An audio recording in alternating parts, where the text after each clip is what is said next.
Assalomu alaykum, hurmatli televizor ko'rguvchilar. Yaxshimsizlar? Dunyo qurultiyi Tor televiziyasining kunlik xabarlar programmasiga hammanglar xush kelibsizlar. Men Iftixor Abdurshid. Bugun seshanba. Hurmatli ko'ruvchilar, tövəndə diqqətinizlər kunlik xabarlar programmamızın təfsilatında bo'lsin. Bu yil 10 ayning 24-kunidan 27-kunigacha Bosniyaning poytaxti Sarayevoda chaqiriladigan 8-navbatlik Dunyo qurultiyining har darajalik rahbarlik organlariga nomzodlik iltimos sunish muddati bugun, ya'ni 10 sentabr kuni Berlin vaqti kech soat 12 da oxirlashadi. Bu muddatdan keyin yo'llangan nomzodlik iltimoslari inovatsiz bo'ladi. Qurultayning har darajalik rahbarlik o'rinlariga nomzodlik iltimosini qabul qilish xizmati bu yil 8-ayning 10-kuni 8-navbatlik Dunyo qurultiyi tayyorlik komiteti nomzodlar komissiyoni tarafidan rasmiy boshlangan edi. 8-navbatlik Dunyo qurultiyi tayyorlik komitetining raisi Farxat Yo'rinqash apandimning istansimizga bildirishicha, 9 sentabr kechgacha qurultayning har darajalik rahbarlik o'rinlariga nomzodlik iltimos sungan vakillarning umumiy soni 40 nafardan ortiq bo'lib, bularning yarmidagidek yoshlarni tarkib topgan. Onundan başqa yana ayollarning soni nomzodlarning umumiy sonining 4dan 1 qismini tashkil qiladi. Farxat Yo'rinqash apandim bu xil yuzilinishning texim ko'p yoshlarimizga va xonim-qizlarimizga jasorat, umid va ishonch baxsh etadiganligini ifoda qildi. Farxat Yo'rinqash apandim so'zda yana 10 sentabr qurultay rahbarligiga nomzodlik iltimos sunish xizmati oxirlashgan hamon 11 sentabr kundan e'tiboran qurultay raisligi bilan qurultay taftish heyeti birlikda rahbar nomzodlarining iltimosini oxir qatim bir-birlab ko'zdan kechirib chiqib, har darajalik rahbarlik organlarining nomzodlik shartlariga uyg'un bo'lgan nomzodlarning salohiyatini bekitib chiqadiganligini, tekshirib bekitish xizmatining 20 sentabr kunigacha davom qildiganligini, undan keyingi bosqichlarda qurultay vakillarining maxsus tor yig'inlari uyushtirilib, qurultayning har darajalik rahbarlik organlariga o'zini nomzod qilib ko'rsatgan vakillarimizning bir qancha kategoriyalar bo'yicha o'zlarini vakillarimizga tanishtirish va agar saylangan taqdirda yo'l qo'yiladigan plan programmalar haqida ma'lumot va tushuncha berish faoliyatlari ilib berildi. Va bu xil kampaniya toki 8-navbatlik qurultaydagi umum saylam kuniga qadar davom qiladi. Buningdan boshqa yana 21 sentabr kunidan e'tiboran salohiyati muqimlashgan har qaysi nomzodlarimiz o'z oldiga vakillarimiz orasida ayrim saylam kampaniyasi ilib borsa bo'ladi. Farxat Yo'rinqash apandim so'zining oxirida oldimizda chaqirilgan 8-navbatlik qurultayning boshqa tayyorlik xizmatlarining jiddiy turda ilib berilayotganligini, 7 sentabr kunidan e'tiboran qurultay vakillari orasida iqtisodiy safarbarlik boshlanganligini, vakillarimizning qizg'in kayfiyat ichida bas-basda pul yon qilayotganligini, 8-navbatlik qurultayimizning muvaffaqiyatli chaqirilishiga kafolatlik qilish uchun har qaysi ellardagi vatanparvar qarindoshlarimizning va har soha zotlarimizning qurultayimizga moddiy jihatdan yordamda bo'lishini umid qildiganligini ifoda qildi.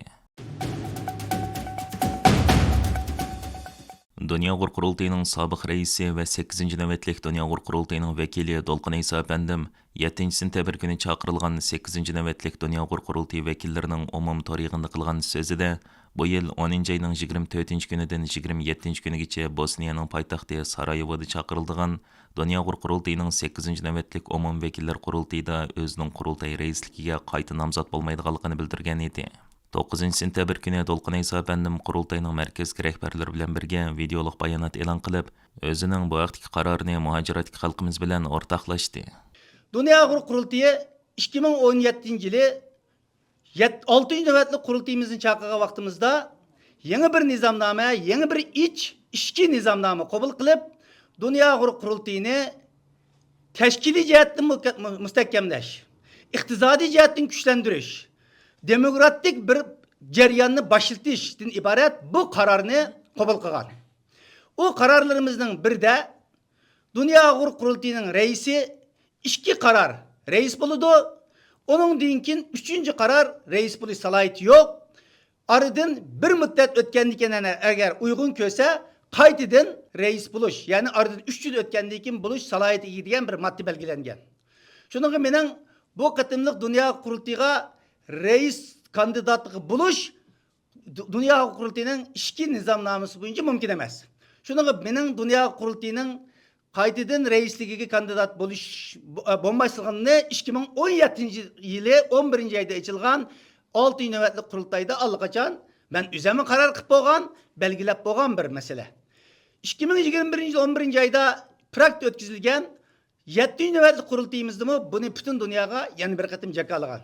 Şunu bu yerda buni yurtdoshlarimiz aniq bo'lsin deb bu qarorimizni tönügi vakillar bilan oldin kunda o'rtoqlashdik va bugun butun yurtdoshlar bilan o'rtoqlashmoqchi. Eng oxirida men yana yurtdoshlarımızga bu 8 növbetlik qurultayning muvaffaqiyatli o'tkazish uchun bu safarbarlik aktiv ishtirok qilishni talab qilish bilan birga shunimi alayda uqtirmoqchiki, Dünya Qurultayıning men burun 10 yıl baş katip hizmetini qildim. 4 yıl icraî komisyonunun reisi hizmetini qildim. Keyinki 7 yılda, 6,5 yılda Dünya Qurultayıning reisi hizmetini qildim. Men mushu 20 yıl jarayonida Dünya Qurultayıga özümning iqtidorining yetishcha qancha xizmat qilgan bo'lsam, buning 8 navbatlik qurultaydan keyin Dünya Qurultayıning vakili bo'lish sifatim bilan, bir jangchisi bo'lish sifatim bilan, xuddi bugun Dünya Qurultayıning reisi bo'lgandimi ortiq Dünya Qurultayıning taraqqiyoti uchun bir kishilik töhfamni qo'shadiganligimga xalqimning oldida ham va'damni beraman. Hammanglarga ko'pdan ko'p rahmat. Millatimizga xayrlik bo'lsin, xalqimizga xayrlik bo'lsin. 8-chi navbatlik qurultayimiz intayin muvaffaqiyatli, g'albilik bir qurultay bo'lsin. Dünya Qurultayıning o'rinlashtirishi bilan 14-sentabr shanba kuni Berlin vaqti kech soat 6 da qurultayning Myunxen shahridagi madaniyat markazida Uyg'ur adib va shoir Tahir Hamid Izgilning o'z kechirmishlari asosida yozgan va Davr jurnal tarafidan 2023 yildagi eng nodir 100 kitobning biri bo'lib baholangan Kechida tutqun qilinishni kutish Uyg'ur shoirining Uyg'ur irqi qirg'inchilik haqidagi aslimasi nomli kitobining Uyg'urcha asl nusxasining nashr qilinganlik munosabati bilan shoir Tahir Hamid Izgilning bevosita qatnashishida suhbat yig'ini o'tkaziladi. Suhbat yig'iniga Dünya Qurultayı tadqiqot markazining mudiri Abduli Ayıp apandim bevosita riyosatchilik qiladi.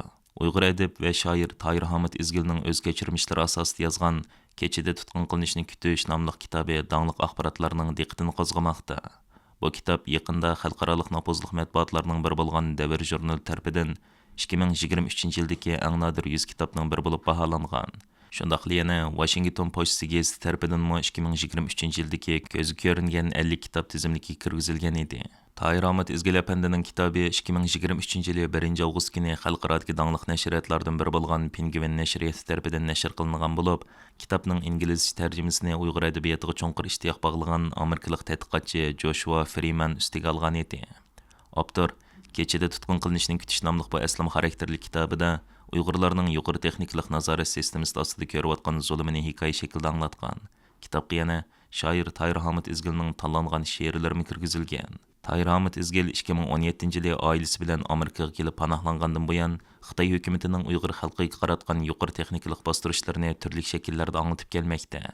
Uyg'ur adib va shoir Tahir Hamid Izgil apandi 2024 yili Kishilik huquq fondi tarafidan tarqatilgan Vaslav Havel xalqaro ijodiy o'qituvchilik mukofotiga loyiq ko'rilgan edi. Xo'sh xabar.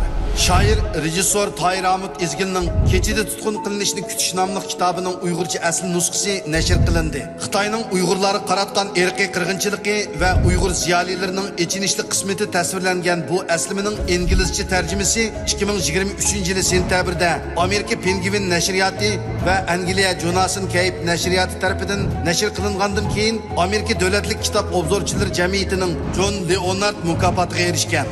Bu kitap yana Hollandiyacha, Germancha, Xitoycha, Chexcha, Polakcha, Fransuzcha, İspancha, Portugalcha, Vengercha, Katalancha va Italyancha qatorliq 10 xil tilda nashr qilingan. Tahir Hamid Izgilmi mushu kitobi sababli 2024 yillik Vaslav Havel xalqaro ijodiy o'qituv mukofotiga erishgan.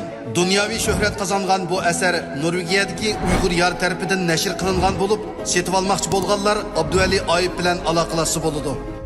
Hürmetli körürmenler, yuqorida diqqatingizga kunlik xabarlar programmamızning tafsilotini sundik. Kelar qitimliq sonimizgacha ko'rishgacha aman bo'lgaysizlar. Stansiyamizning YouTube kanaliga a'zo bo'lishni unutmang. Xayr xo'sh.